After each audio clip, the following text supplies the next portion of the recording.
अब ये जो मराठास हैं उनको बहुत सारे वॉर्स में सबड्यू कर दिया था, यानी कि हरा दिया गया था। In the first war that ended in 1782 with the treaty of Salbai. तो यहाँ पे सालबाई का जो ट्रीटी हुआ था, यहाँ पे कोई विक्टर नहीं था, यानी कि कोई जीता नहीं था। Then the second Maratha war was in 1803 to 1805. It was fought on different fronts, resulting in the British gaining Orissa and territories north of the Yamuna. तो बहुत सारे जगहों पे ये बैटल हुआ था और ब्रिटिश ने बहुत सारे एरियाज़ को कैप्चर कर लिया था, including Agra and Delhi. Then finally the third battle, Anglo Maratha war of 1817 to 19, crush the Maratha power. ये लास्ट फाइनल वॉर था जहाँ पे मराठा पावर पूरी तरह से ख़त्म हो गई थी। और उसके बाद जो पेशवास थे उनको निकाल दिया गया था और उनको बिथुर भेजा गया था कानपुर में विद अ पेंशन, यानी कि कुछ अमाउंट उनको देकर उनको यहाँ से निकाल दिया गया था। The company now had complete control over the territories south of the Vindhyas. तो अभी कंपनी के जैसे मराठास को हरा दिया, कंपनी के पास ये सारे टेरिटरीज थे जो साउथ में थे विंध्यास के। Now we come to the claim of paramountcy. भी पैरामाउंसी एक तरह का पॉलिसी था जो ब्रिटिशर्स ने निकाला था। अभी ये तो क्लियर हो गया था कि कंपनी जो है अपने हार्श पॉलिसीज़ की वजह से क्या करना चाहती थी, अपना ट्रेड एक्सपेंड करने के लिए अभी टेरिटरीज़ को भी कैप्चर करना चाहती थी, टेरिटरियल एक्सपेंशन भी करना चाहती थी। तो अंडर लॉर्ड हेस्टिंग्स एक नई पॉलिसी इंट्रोड्यूस की गई थी, that was the paramountcy which was initiated, यानी कि स्टार्ट की गई थी। अकॉर्डिंग टू दिस, कंपनी ने क्लेम किया था कि हम लोग की जो अथॉरिटी है वो पैरामाउंट है, यानी कि सुप्रीम है। तो हम जब पावर में हैं तो मतलब हम सबसे बड़े हैं, तो हमारे सामने और कोई पावर बड़ा नहीं है। So they said hence its power was greater than that of the Indian states. तो इंडिया में इंडियन स्टेट्स का पावर भी इनके सामने कुछ नहीं है, हमारा पावर ही सबसे सुप्रीम है। ये उनका पॉलिसी के हिसाब से वो मानते थे। Now in order to protect its interest, it was justified in annexing और threatening to annex any Indian kingdom. तो अभी अपनी बात प्रूव करने के लिए और अपने इंटरेस्ट, यानी कि वो किस चीज़ में आगे बढ़ना चाहते थे, उसे पूरा करने के लिए उन्होंने क्या किया, कोई भी इंडियन किंगडम को एनेक्स करने, यानी कि कंट्रोल ओवरटेक करने के लिए या फिर उनको धमकी दी जाती थी या फिर उनको एनेक्स कर लिया जाता था। तो this view continue to guide later British policies as well. तो आगे चल के यही चीज़ डरा धमका के कब्जे में करना, यही चीज़ ब्रिटिश पॉलिसीज़ में भी यूज़ की जाने लगी। Now this process however did not go unchallenged। तो ये जो प्रोसेस था पैरामाउंसी का वो अनचैलेंज, बहुत सारे लोगों ने इसके अगेंस्ट आवाज़ उठाई थी। For example, when the British try to annex the small states of Puttur in Karnataka, Rani Chennamma took to arms and led an anti British resistance movement. तो हमें किटूर में देखने मिला कि रानी ने जो है आर्म्स यानी कि हथियार उठा के ब्रिटिश के अगेंस्ट लड़ाई की थी। She was arrested in 1824 and died in prison in 1829. But Rayana, a poor chowkidar of Sangoli in Kittur, now Rayana, a poor chowkidar of Sangoli, carried on the resistance, यानी कि ये protest उन्होंने carry on किया। Then with popular support he destroyed many British camps and records. He was caught and hanged by the British in 1830.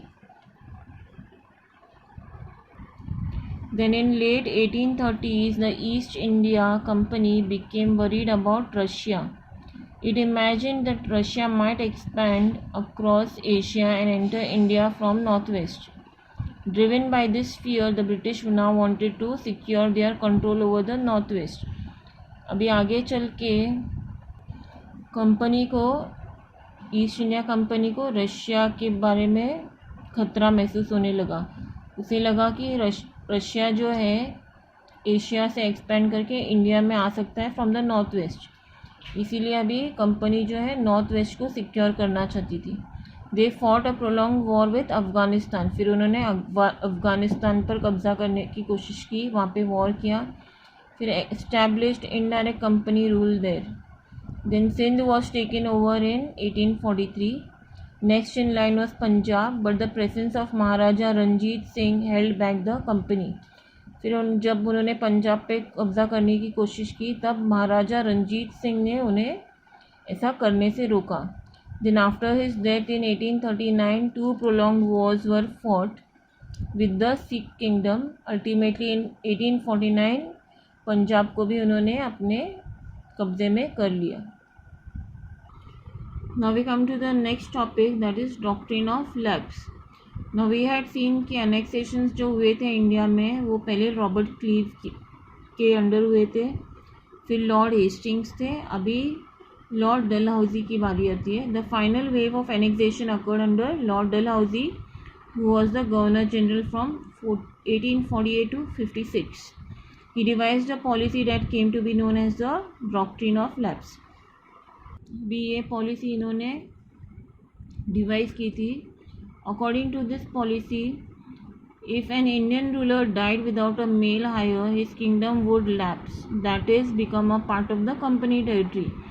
यानी कि अगर कोई Indian ruler है जिससे एक मेल हायर यानी कि उसकी गद्दी संभालने के लिए कोई मेल पैदा नहीं होता है तो वो जो किंगडम है वो लैप्स हो जाएगा, यानी कि उसे कंपनी टेक ओवर कर लेगी, वो किंगडम फिर कंपनी का हिस्सा बन जाएगा.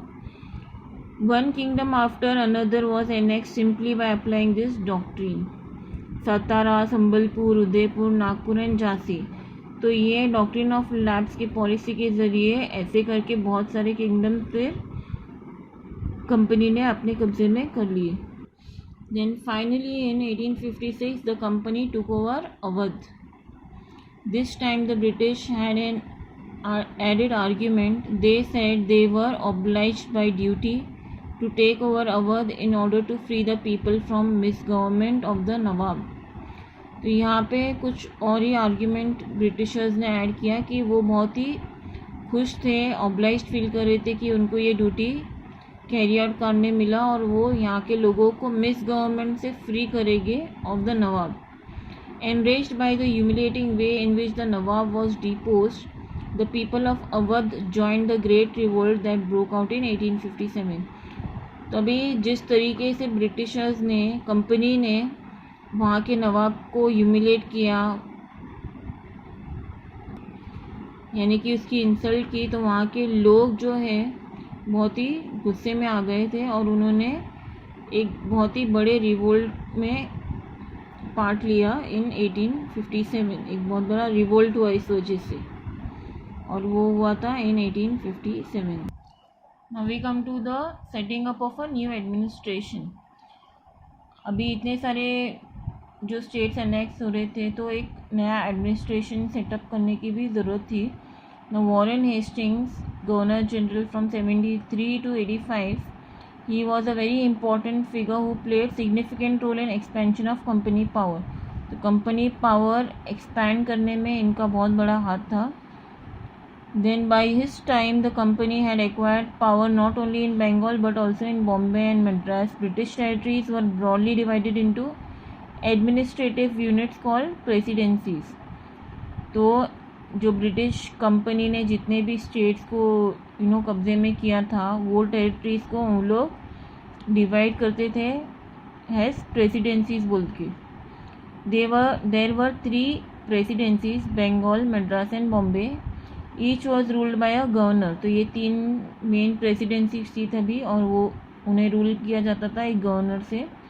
The supreme head of the administration was the governor general.